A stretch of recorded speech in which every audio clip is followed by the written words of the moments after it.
बिस्मिल्लाहिर्रहमानिर्रहीम से शुरू करते हैं। मेरा नाम मोहम्मद अयूब है और आप लोग इल्म टीवी देख रहे हैं।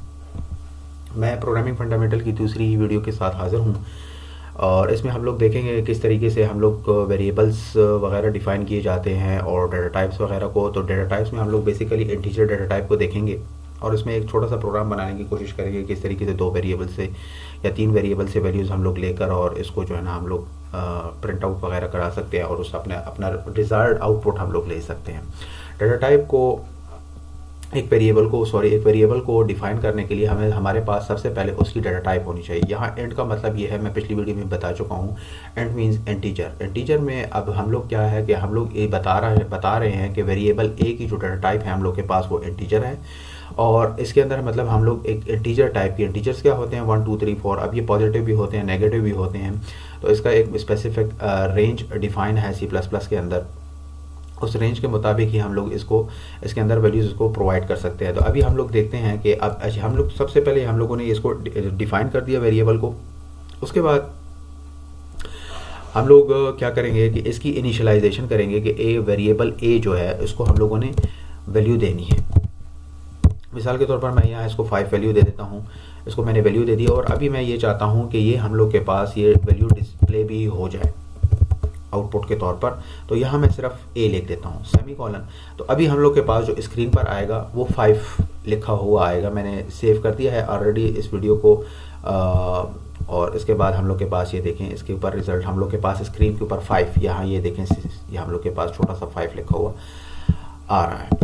अभी हम लोग चाहते हैं कि भाई हमें ये पता भी हो, साथ में ये भी मैसेज हम लोग के पास आए कि ये कौन सा वेरिएबल है। तो अगर हम किसी वेरिएबल को या किसी भी, हम लोग जिस तरीके से पिछली वीडियो में हम लोग देख चुके हैं कि किस तरीके से स्ट्रिंग फॉर्म में हम लोग जो है ना अपना मैसेज दे सकते हैं। तो मिसाल के तौर पर मैं यहाँ इसको मैसेज देने के लिए मैं यहाँ डबल कोट्स लगाता हूँ। Double quotes are use for the strings, या अपने मैसेज को कन्वे करने के लिए, जो कि नॉर्मली इंग्लिश जो कि फॉर्मेट ये फॉलो करती हैं। तो इसके अंदर मैं यहाँ ए लिख देता हूँ। लेकिन जिस तरीके से और लैंग्वेजेस के अंदर मिसाल के तौर पर पाइथन वगैरह और मुख्तलिफ और लैंग्वेजेस के अंदर प्लस वगैरह लिखा जाता है, to concatenate a string and integer. तो इसमें इस तरीके से नहीं होगा। आप लोगों ने यही निशान जो है ना लेसर का निशान, सी आउट से जो लेसर का निशान निकल रहा है वो आप लोगों ने यहाँ लगा देना है, ताकि हम लोग के पास स्क्रीन के ऊपर जो वेरिएबल है वो भी दिखाई दे और वेरिएबल के अंदर जो वैल्यू है वो भी हमें दिखाई दे।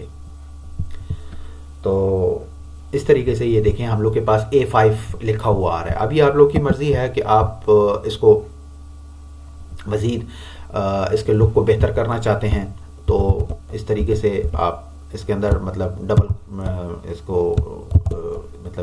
इसको मज़ीद क्या कहते हैं मेकअप करना चाहते हैं इसकी। तो यहाँ मैं इसको इसके अंदर डबल कोट्स लगा दूंगा, कंट्रोल S कर दूंगा, ताकि हम लोग को डिफरेंशिएट हो सके कि भाई ये वेरिएबल है, ये वेरिएबल का नाम है और ये वेरिएबल की वैल्यू है। तो ये देख लें हम लोग के पास A:5 हम लोग के पास लिखा हुआ आ रहा है। अभी हम लोगों ने इससे अगले स्टेप पर जाना है और एक दूसरा वेरिएबल हम लोगों ने लिखना है। अब इसके 2 तरीक़ेकार हैं।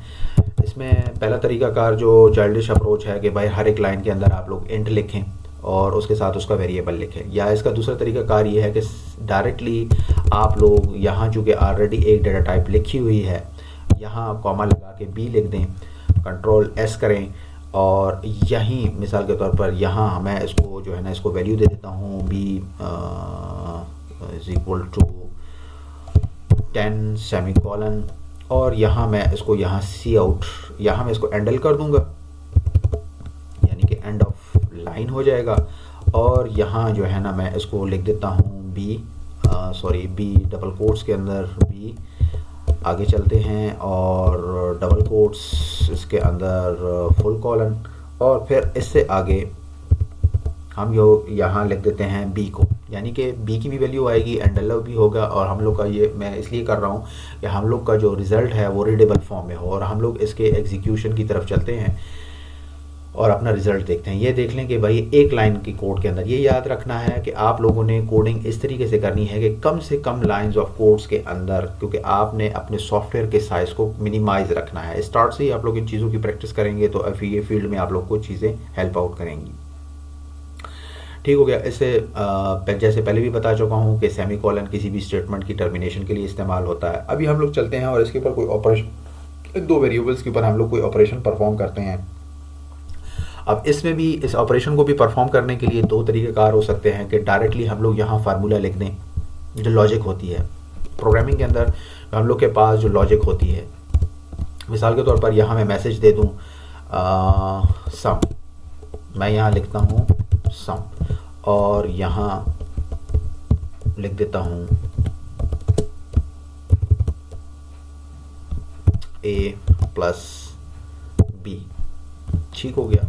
और इस आउटपुट को थोड़ा सा फैंसी करने के लिए डबल कोट्स और इसके अंदर डबल कॉलन, कंट्रोल S और एग्जीक्यूट एंड रन। तो यहाँ हम लोग के पास ये देखें कि सम की वैल्यू हम लोग के पास क्या आ गई। किस तरीके से हम लोगों ने तीसरे वेरिएबल को यूज़ किए बगैर दो वेरिएबल्स को हम लोगों ने ऐड कर लिया है। अब इसी तरीके से इसके अंदर हम लोग एक दूसरा काम भी कर सकते हैं कि हम लोग इसी मतलब इन्हीं वेरिएबल्स को यूज़ करते हुए, यहाँ मैंने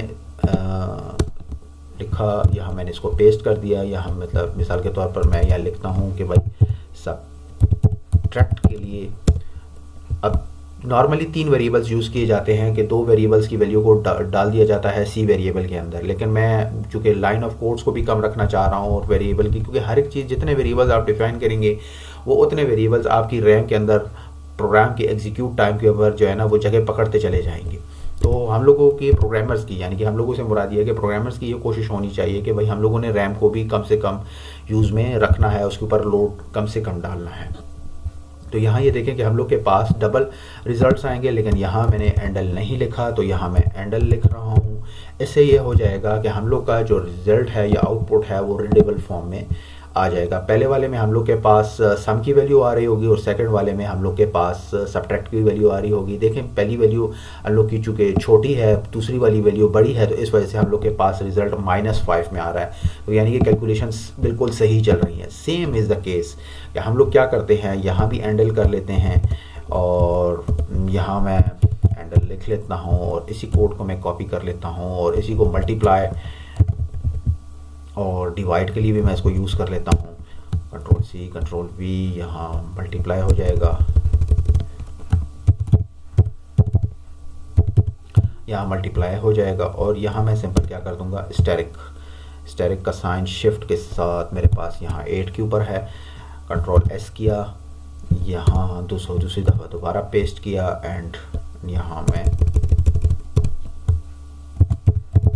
डिवाइड लिख दूँगा। सिंपल आप लोगों ने क्या करना है, यहाँ डिवाइड का साइन डाल देना है।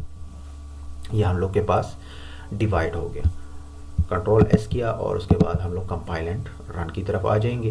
तो आप लोग ये देख लें कि हम लोग के पास इसका रिज़ल्ट बिल्कुल ठीक आ रहा है।